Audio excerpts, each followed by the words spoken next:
Hey there, welcome to the Permission to Be Curious podcast, where we explore topics of all kinds from AI, art, technology, and whatever other curiosity strikes our fancy. Today, I do not have my normal co host, ChatGPT, because today I want to read to you actually an article from Time magazine that was published yesterday. What I normally do is I read articles on the internet and I grasp the highlights and the summaries, and then I bring on ChatGPT and have a discussion with them. And I have a lot of fun doing that, and I hope you do as well. But this particular article I felt was too important to just gloss over and give you the highlights. So I'm actually going to read the whole thing, and along the way, I will definitely provide some of my commentary. And let's just go ahead and get started. It is, as I said, from Time Magazine, and the author is Billy Perrigo. And as I said, it was published yesterday. It's called Inside OpenAI's Plan to Make AI More Democratic. One afternoon in early May 2023, Colin McGill nestled into a chair in a plant-filled meeting space at OpenAI's San Francisco headquarters.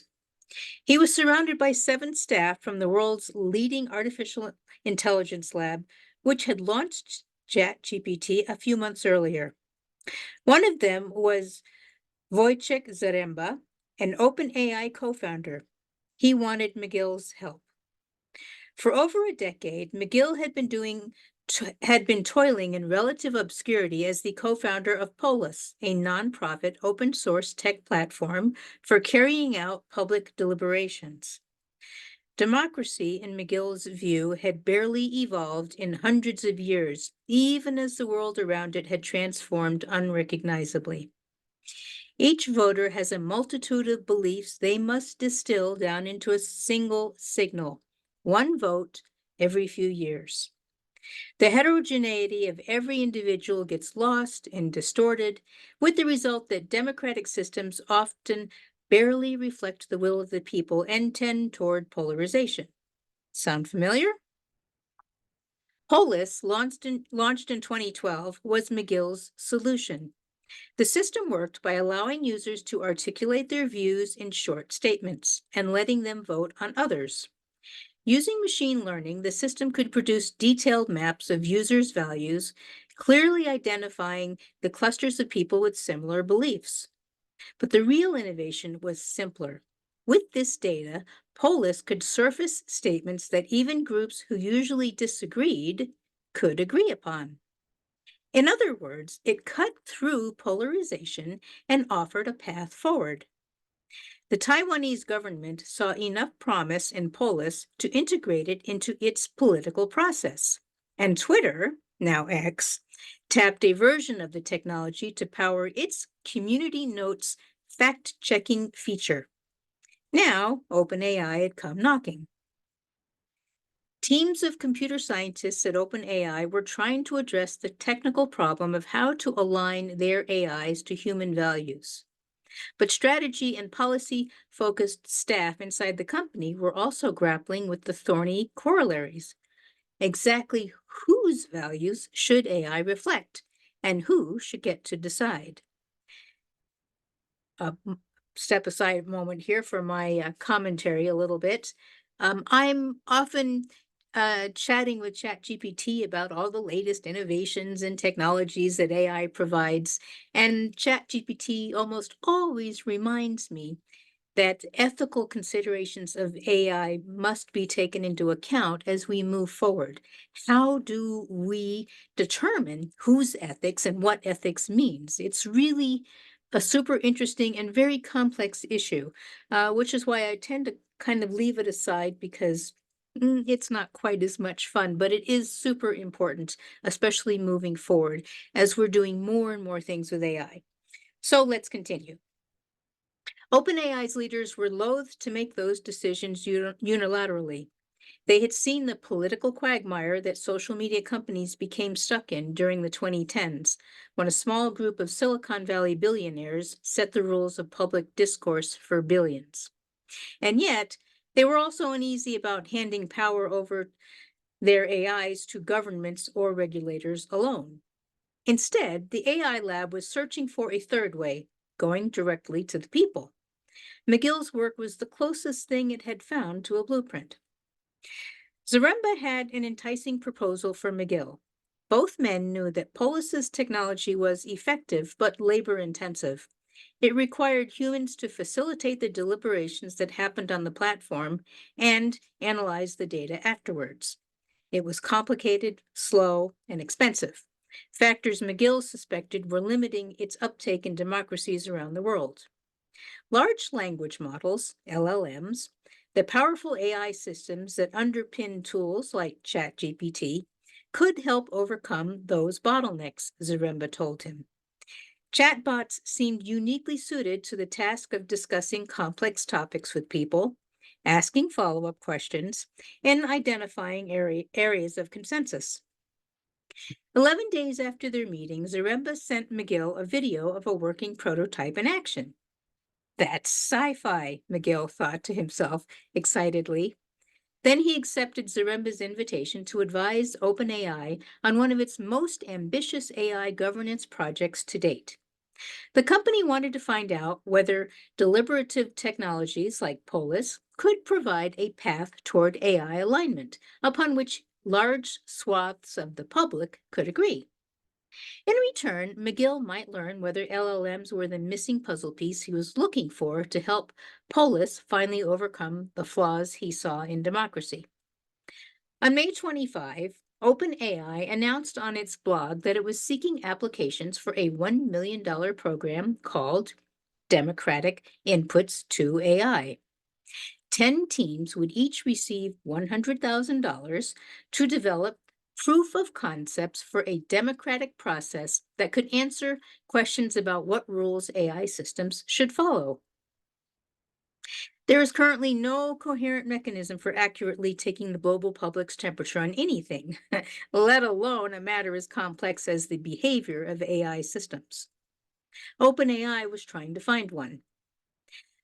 Quote, we're really trying to think about what are actually the most viable mechanisms for giving the broadest number of people some say in how these systems behave, end quote.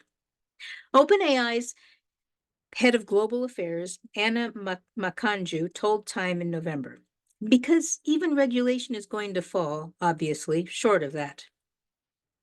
McGill would sit on an unpaid committee of 3 experts who would advise OpenAI on which applications to fund. The findings from the experiments would not be binding, at least for now, the company wrote. As an example of the kind of research project it was looking for, OpenAI published a mock-up of a supercharged version of Polis, where ChatGPT would facilitate a deliberation at scale, canvassing people's views and identifying areas of consensus. The company's CEO, Sam Altman, was clearly enthused by the potential of this idea. Quote, we have a new ability to do mass-scale direct democracy that we've never had before, end quote, he told Time in an interview in November. Quote, AI can just chat with everybody and get their actual preferences, end quote. But before OpenAI could publicly announce the results of its grant program, the company was thrown into chaos. You may remember this. The board of the nonprofit that governs OpenAI fired Altman, alleging that he had been dishonest with them. After a tumultuous 5 days, Altman was back at the helm with a mostly new board in place. Suddenly, the questions of AI governance that the recipients of OpenAI's $100,000 grants were trying to answer no longer seemed so theoretical. Control over advanced AI was now clearly a matter of hard political and economic power, one where OpenAI and its patron, Microsoft, appeared unlikely to relinquish much, if any, significant leverage. A cutthroat competition was brewing between Microsoft, Google, Meta, and Amazon for dominance over AI. The tech companies had begun competing to build, quote, artificial general intelligence, end quote, a hypothetical system that could match or even surpass human capabilities, delivering trillions of dollars in the process. In this climate, Was OpenAI seriously about to let the public decide the rules that governed its most powerful systems? And with so much at stake, would it ever truly be possible to democratize AI? This is a super important point. One of the issues that I've and so many others have encountered has been about what exactly is in the data sets. And the data sets, because so many users over time have been of a more of a less of a certain group of people, mostly in the US and some in Europe and others scattered around the planet, up to a certain point, they tended to be, well, white Caucasian males, and mostly computer scientists and maybe entrepreneurs. Now, I don't really know who made up the data sets. I'm only speculating in the back of my head, based on the fact that I'm one of those early software engineers, not male, obviously, but part of that overall system where there's still actually not that many women in the whole process. Because of that, when I started making art myself, I was having a great time, but I noticed, especially in the beginning, I had to work extra hard to get um, to get my art to reflect more women, and then even harder to get my art to reflect more women and men of color, of different races, of different cultures from all over the planet. Now it's a lot easier, but I will, as you may have seen in some of my previous videos, when I have asked ChatGPT to generate images for me, it would first start by putting a man there in the picture. And I would go back and say, well, okay, that's really great. Now make another picture with a woman in it. And then if you further notice, again, really great, but most of those images that I've generated just for this podcast alone have still been white people. Sometimes it makes them gray or blue, but you get the idea, you get the general idea. So again, the data sets are obviously skewed. They're getting better. But the question still remains, how should we figure out how to democratize AI? How do we make the whole thing global? That's why my story in yesterday's episode was about, I was so excited about India and its 12 languages, and then ChatGPT reminded me that actually it's altogether it's over 100 plus languages. I'm excited about these things. I I am ignorant of most of the world's population, as I'm sure many of us are. I know little bits here and there, but I don't know. And more importantly, I don't need to know everything. What I need is for AI to give me as balanced as it can responses to some of my questions. But then there's more to the story because um, each country will probably want their AIs more skewed to their point of view because they are actually representing their population, aren't they? So it's really tricky. And then, I mean, you can see it in our own country. We don't have one voice. We have many voices. And how do we continue to represent that using AI? So let's continue with the story. In an auditorium at OpenAI's San Francisco headquarters in September, representatives from the 10 grant-winning teams gathered to present their work.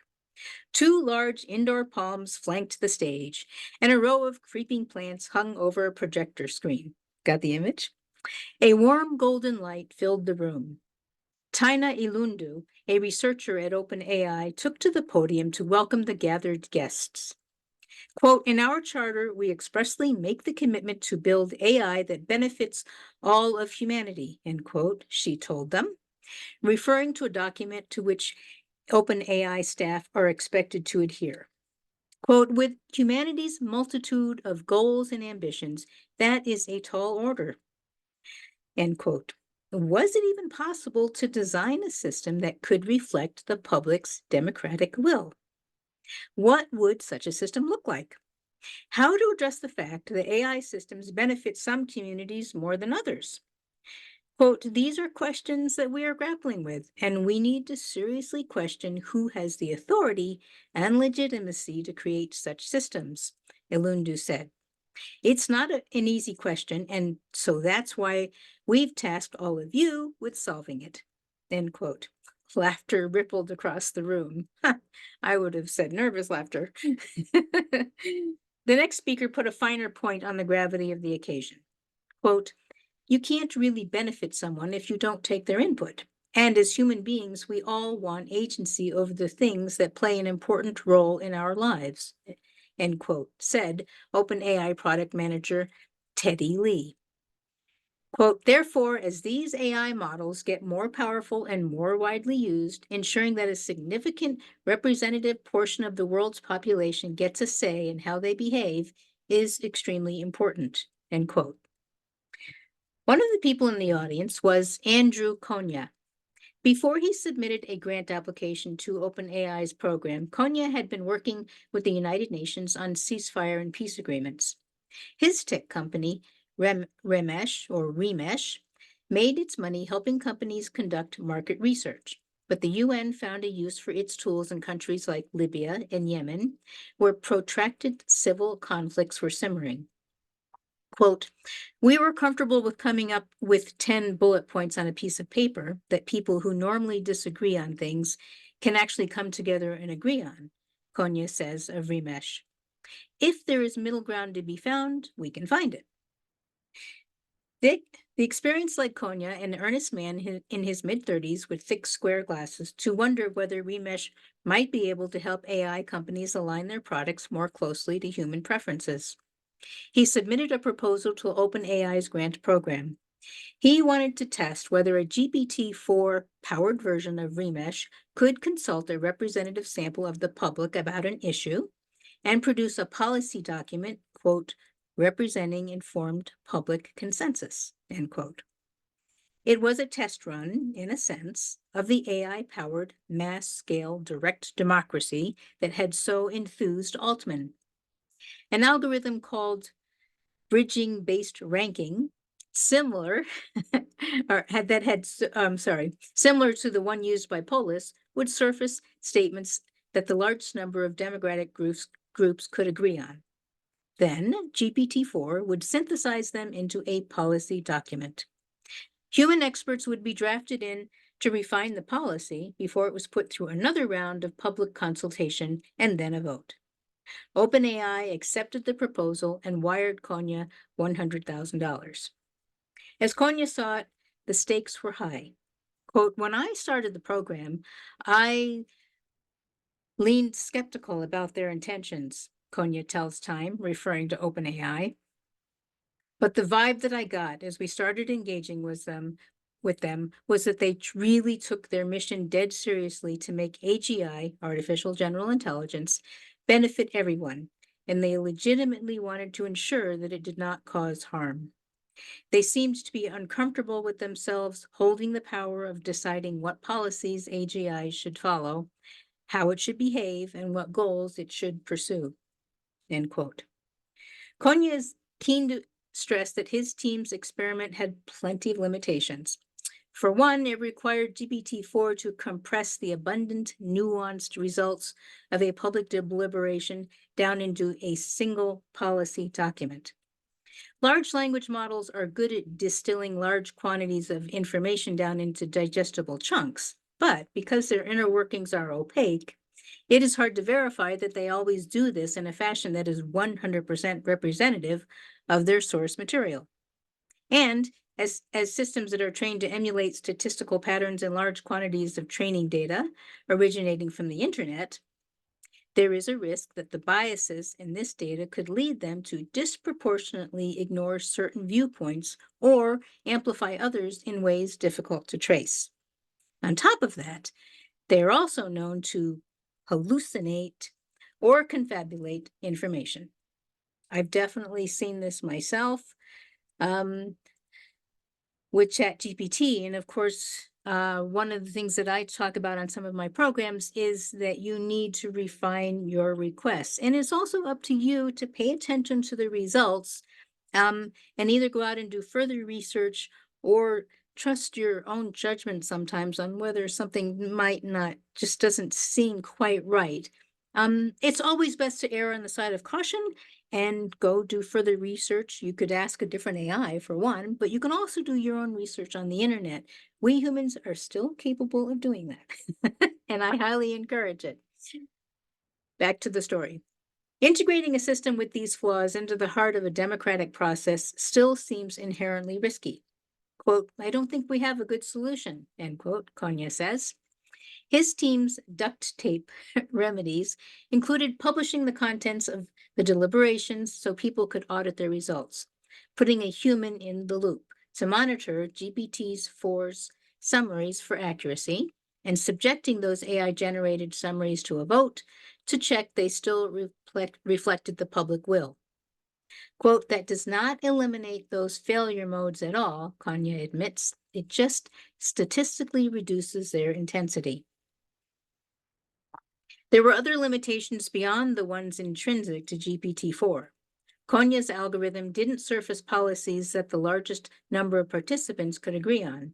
It surfaced policies that the largest number of different demographic groups could agree on. In this way, it calcified one's identity as their most significant political characteristic. Policies that won consensus across the most ages, genders, religions, races, education levels, and political parties would rise to the top, even if a larger absolute number of people belonging to fewer demographic groups preferred a different one.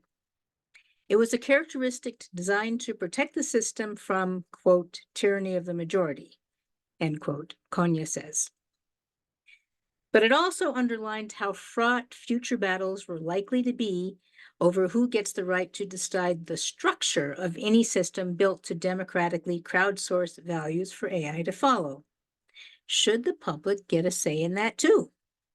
Konya is keen to stress that the experiment was a proof of concept with a long way to go before becoming the basis for any democratically representative system. Quote, rather than thinking of this approach as an intrinsically perfect thing, it's a crude approximation of some ideal thing, he says. Baby steps. There is a hint of wishful thinking to the idea that the source of the world's disagreements is the lack of a magical document that reflects some hitherto unarticulated consensus position. Konya accepts that criticism. Quote, finding the document is not enough, he says. You have not solved the problem. But the act of seeking consensus, he says, is still beneficial. Quote, there is actually power in the very existence of the document. It takes away the ability of those in power to say, this is what my people want, if it is indeed not what they want. And it takes away their ability to say, there is no common ground, so we're going to rely on our internal team to make this decision. And although that is not hard power, the very existence of those documents subtly redistributes some of the power back to the people, end quote. There's some interesting nuances to think about here. And I actually encourage you to read the article and make up your own mind, of course. There are many potential benefits to a company consulting the public and adjusting its strategy based on the voice of the people, but it is not democratic in the commonly understood sense of the word.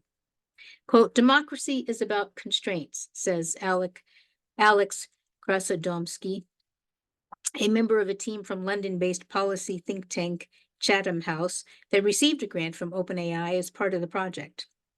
Quote, the difference between consultation and a referendum is one advisory and one is binding, end quote. In politics, democratic governments derive their legitimacy from the fact voters can eject those who do a bad job. But in business, giving the public that level of power would usually be seen as corporate suicide.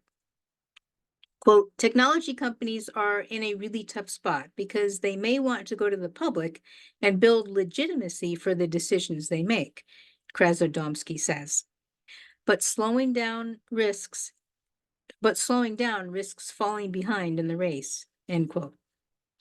OpenAI has made no commitment to make any democratic inputs binding upon its own decision-making process.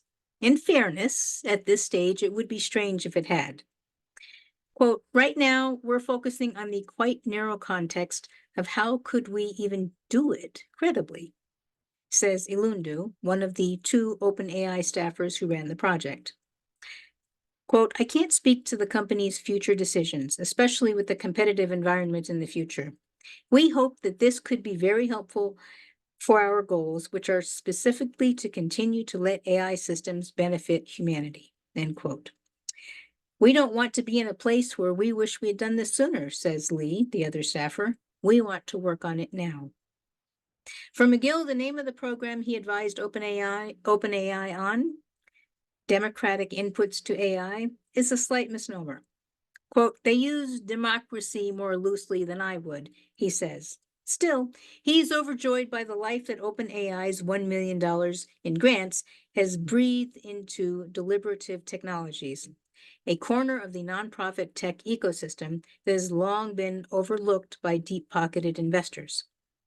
OpenAI has outsourced all the research done by the 10 grant-winning teams, meaning their ideas and code can be freely taken and built upon by others. Quote, what has been done to date is objectively beneficial, McGill says. The public can own the next generation of these technologies.